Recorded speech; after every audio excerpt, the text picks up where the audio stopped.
Inilah kisah Tuhan kita Yesus Kristus menurut Samuel akhir.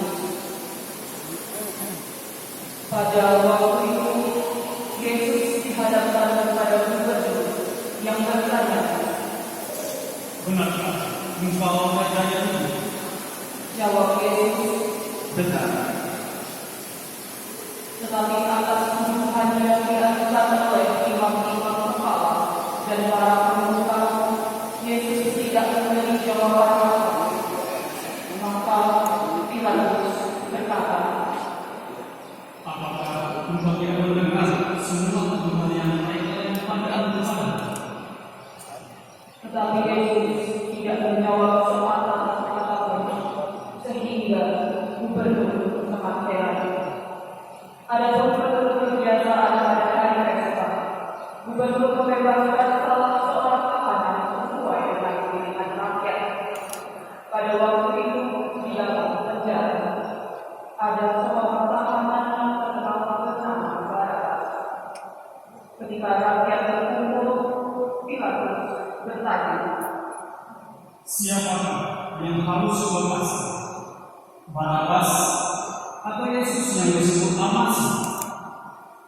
Memang Pilatus tahu bahwa Yesus diserahkan kepadanya hanya karena rasa benci saja. Ketika Pilatus sedang duduk di ruang pengadilan, istrinya mengirimkan pesan ini kepadanya, "Jangan engkau campur-tangan dalam perkara persoalan itu, sebab dalam mimpi tadi malam aku sangat menderita karena dia." Sekarang para imam kepala dan para pemuka mulai menghasut rakyat supaya Barabas dibebaskan dan Yesus dihukum mati. Gubernur berkata kepada mereka, "Siapa di antara kedua orang itu yang harus dilepas?" Mereka berteriak, "Barabas." Lalu Pilatus berkata kepada mereka, "Tetapi apa yang harus kau berbuat dengan Yesus yang disebut Al-Masih ini?" Semua orang menyambut, "Dia harus disalibkan." Pilatus berkata, "Kejahatan apa yang dilakukannya?" tetapi semakin keras mereka berteriak, "Dia harus disalibkan." Pilatus menyadari bahwa segala usaha sia-sia, malahan makin menimbulkan keburukan. Ia mengambil air dan mencuci tangan di muka rakyat dengan berkata, "Aku tidak bertanggung jawab atas darah orang ini, terserah kepadamu sekalian." dan seluruh rakyat menyambut, "Dia menjadi tanggung jawab dan anak-anak." Kemudian Pilatus membebaskan Barabas, dan ia menyuruh mendera Yesus, lalu menyerahkannya kepada mereka untuk disalibkan. Maka saudara-saudara gubernur mengantarkan Yesus masuk taksi dan mengumpulkan seluruh pasukan di sekelilingnya. Mereka membuka pakaian Yesus dan mengenakan pada tubuhnya sehelai kain pinggang. Kemudian mereka memanjang sebuah mahkota dari ranting-ranting berduri dan memasangnya di atas kepala Yesus. Sebatang tongkat diberikan di tangan kanannya. Mereka berlutut di depan Yesus dan mengolok-olok dengan kata-kata, "Salam, hai Raja Yahudi." Mereka meludahi Yesus, mengambil tongkat itu dan memukul kepalanya.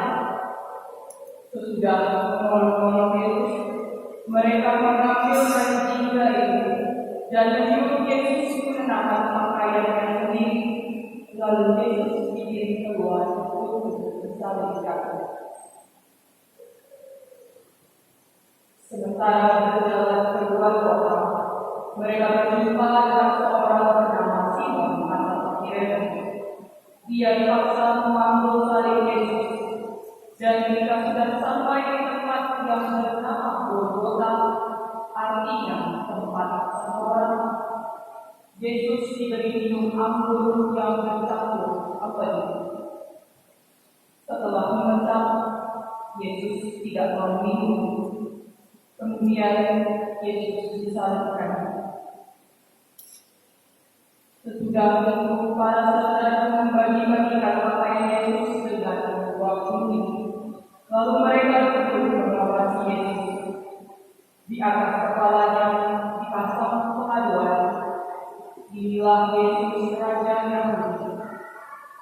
Ada juga dua perampok disalibkan bersama Yesus, seorang di kanan dan seorang di kiri. Orang-orang yang lewat di situ mengejek Yesus dan menggermenkan kepala sambil bernafas. Katanya mau membongkar gerisang dan membangunnya kembali dalam negeri saja. Selamatkanlah dirimu sendiri. Kalau benar engkau putra Allah, turunlah dari salib. Demikian juga semua imam kepala, ahli kitab dan para pemuka mendorong Yesus. Orang lain diselamatkannya, tetapi dirinya sendiri tidak dapat dia selamatkan. Kalau memang Raja Yahudi, biarlah sekarang turun dari salib dan kami akan percaya kepadanya. Ia menaruh harapannya pada Allah. Biarlah Allah melepaskan dia kalau berkenan kepadanya. Bukankah dia berkata, "Saya punya Allah"? Dan kedua perampok yang disalibkan bersama Yesus mengejeknya juga. Mulai dari pukul 12, seluruh daerah itu mengikuti kegelapan sampai pukul 3. Kira-kira pukul 3 berserulah Yesus dengan suara nyaring, Eli, Eli, lama sabachthani. yang artinya, Allahku, ya Allahku, mengapa kau tinggalkan aku? mendengar itu beberapa orang yang berdiri di situ berkata, Ia memanggil Elia. dengan segera datanglah seorang dari mereka mengambil sebuah bunga karam dan mencelupkannya di dalam cuka, lalu menunjukkannya pada sebatang tempat dan memberi Yesus minum. Tetapi orang lain berkata, Jangan, mari kita lihat saja apa yang datang menyelamatkan dia. Yesus berseru lagi dengan suara nyaring dan menghembuskan nafas penghabisan. Marilah kita berduduk dan berdiri sejenak.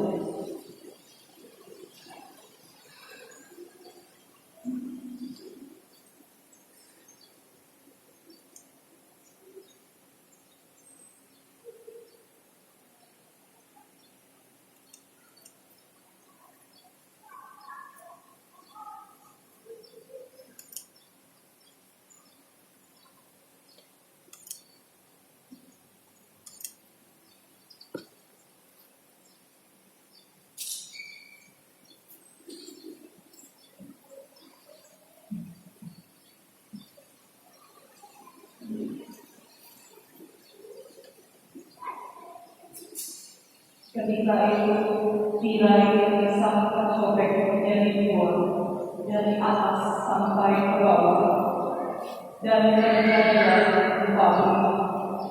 Batu-batu besar terbelah-belah, kubur-kubur terbuka mengangkat, dan banyak orang suci yang telah meninggal bangkit kembali. Dan sesudah bangkit, mereka keluar dari kubur, memasuki kota suci dan menampakkan diri kepada banyak orang. Ketika para perwira dan para sarjana menyaksikan gempa Mereka sangat takut dan berkata, Memang benar dia putra Allah. demikianlah sabda Tuhan. Terpujilah Kristus.